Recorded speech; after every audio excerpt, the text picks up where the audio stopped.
Hello my friend and welcome to another tutorial on my channel.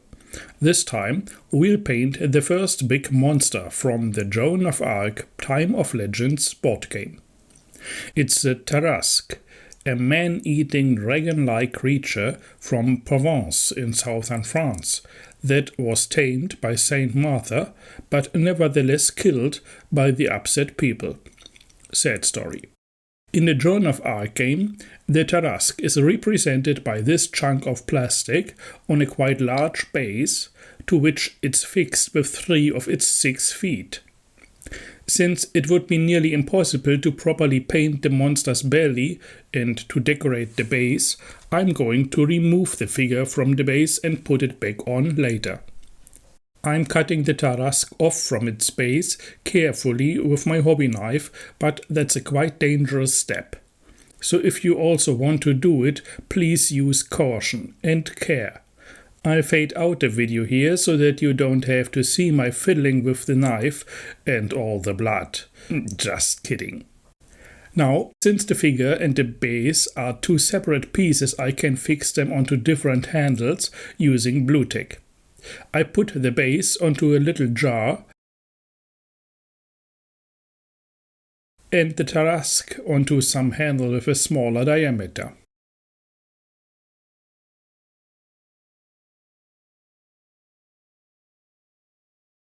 The next thing I do is a very important step since I'm going to apply some primer to the surface. In my case, it's this black primer that I paint on using a quite large brush. But of course you could also use an airbrush or a rattle can primer. But don't skip this step, since the paint will stick to the primer way better than to the bare plastic. Now we'll begin the actual paint job. I'll start with the carapace. Since when this is done completely, I can attach my handle to the upside of the model so that I can paint its belly and the other lower regions. Let's give the carapace a base color. For that purpose I'm using this grayish green brown, which I'm applying with a not too small brush all over the carapace.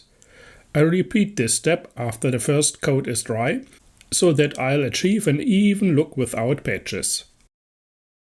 After that I'm going to splash on a brownish wash or shade all over the painted areas. There's no need to do it with special care, just try to soak it up with your brush again if it pools in some of the regions too much. This has to dry completely before we can proceed. This may very well take half an hour or more. If you'd like to speed up the process, you can use a hairdryer. But pay attention to not overheat the model. Now the wash has dried, and so we can proceed painting the carapace. Since its surface is very structured, dry brushing is a quick and efficient way to apply the paint. I'll do it multiple times using different colors. I'll start with a mid-tone brown. Using a soft makeup brush, I'm working the paint into the bristles, then removing most of the paint on a paper towel before I'm going over the carapace with it. The paint will mostly stick to the raised parts, leaving the recessed parts in their dark color. Then I'm repeating the dry brushing, this time using a lighter earth tone.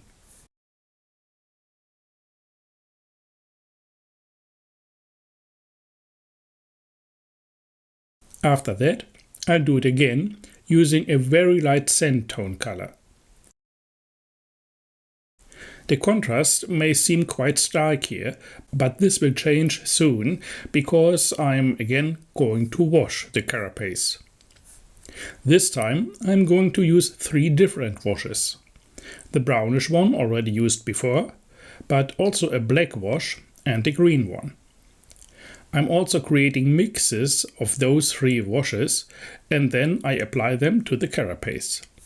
The lower parts get a black and black-brown wash. The parts on medium-high get just the brown wash, and the parts straight on top get washed with the brown-green and the straight green stuff. After this is dry again, we have created a lot of subtle but rich color variations. And the stark contrast has gone away as well. Now I'm going to dry brush the carapace 2 more times.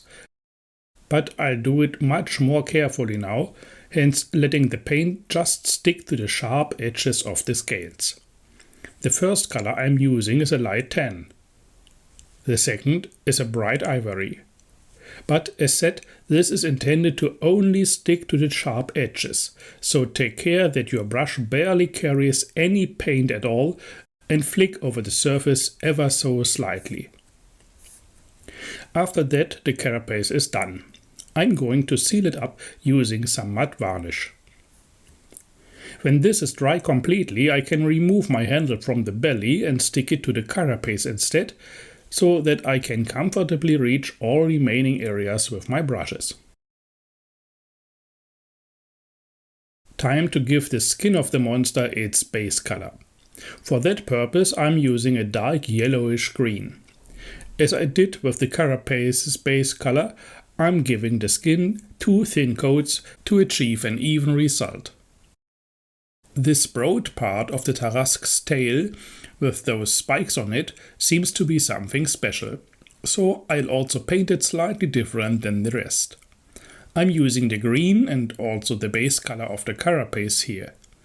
I'll paint the broad part of the tail mostly with the brownish color, but create a transition into the green skin. I achieve that by blending the 2 parts directly on the model while they are still wet.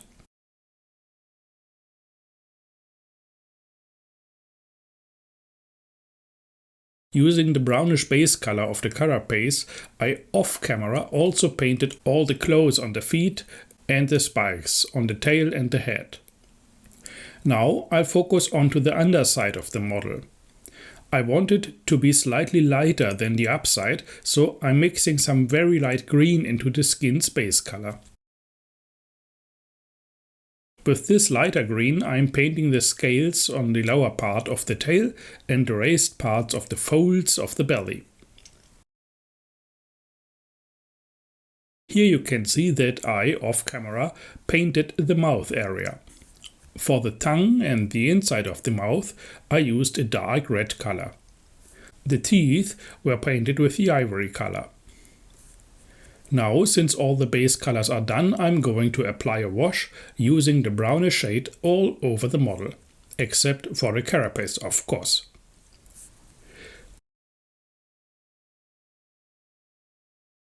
After the wash is dry completely, we can bring back the base color on the raised parts of the model, again using the dry brush method.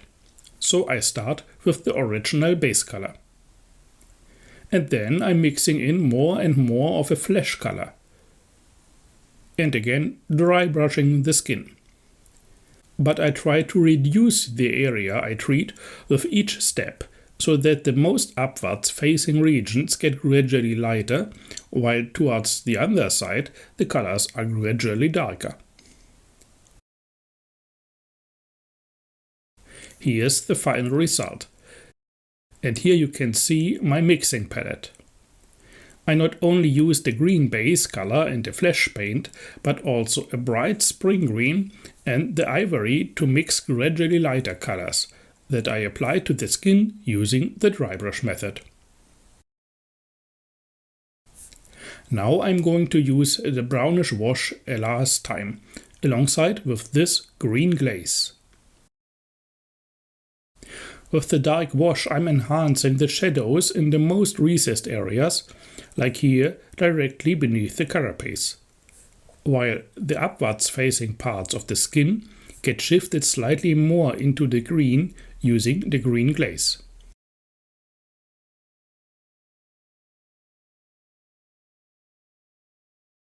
With the dark red I used before to paint the mouth, and with a fiery red, I'm highlighting the upside of the tongue of the Tarasque. The teeth get highlighted with the ivory color again.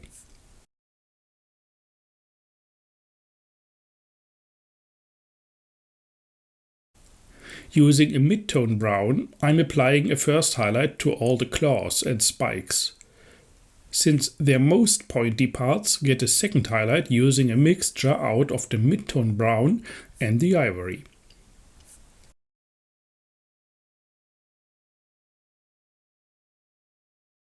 Off camera I painted the eyes with a yellow dot put into the eye socket and a small vertical stroke with a dark grey color that represents the pupil. With that, all the paint job on the figure is done. Time to seal it up with the matte varnish and let it dry completely. In the meantime, I'll try to turn this space into a swamp area, since this is where the Tarasque is said to live in. First, I base coated the whole thing using the chocolate brown I'm using on the bases of all of my Joan of Arc miniatures. Then the base got sealed up using the matte varnish. Now, with the green color I used to base coat the skin of the Tarasque, I'm painting some puddles onto the base. Then I'm going to use this stuff here, long green bristles, to create some reed-like vegetation. I take some of them, put them into a bundle, and use a drop of some super glue to glue them together.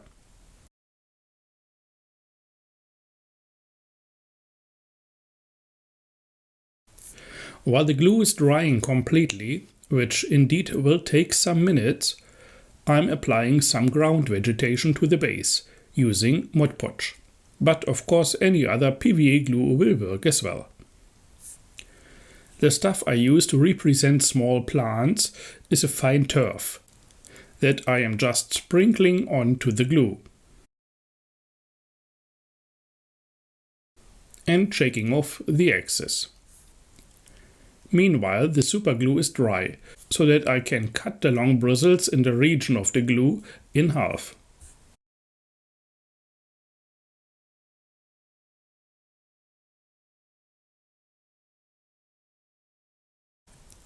Now I'm drilling some holes into the base where I want some of the long reed to be. Then I'm sticking them into the holes and fix them with a drop of super glue from beneath.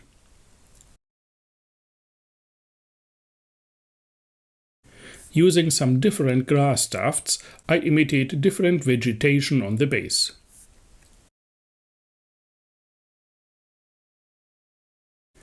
And with this stuff, called puddles from AK Interactive, I paint the areas that are supposed to be, well, puddles. It dries in a way that it creates wet-looking, swampy puddles. Finally, I glue the Tarasque onto the base using super glue at its feet. And to even strengthen the connection between the figure and its base, I'm drilling small holes from beneath and screwing in some small screws.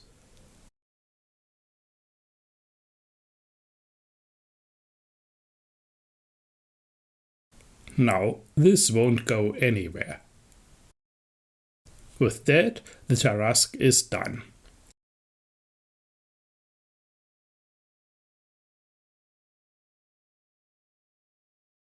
Here you can see the monster in comparison to some of the other miniatures from the core box. If you liked the video, please like, comment, share and tune in next time. Until then, I wish you a good day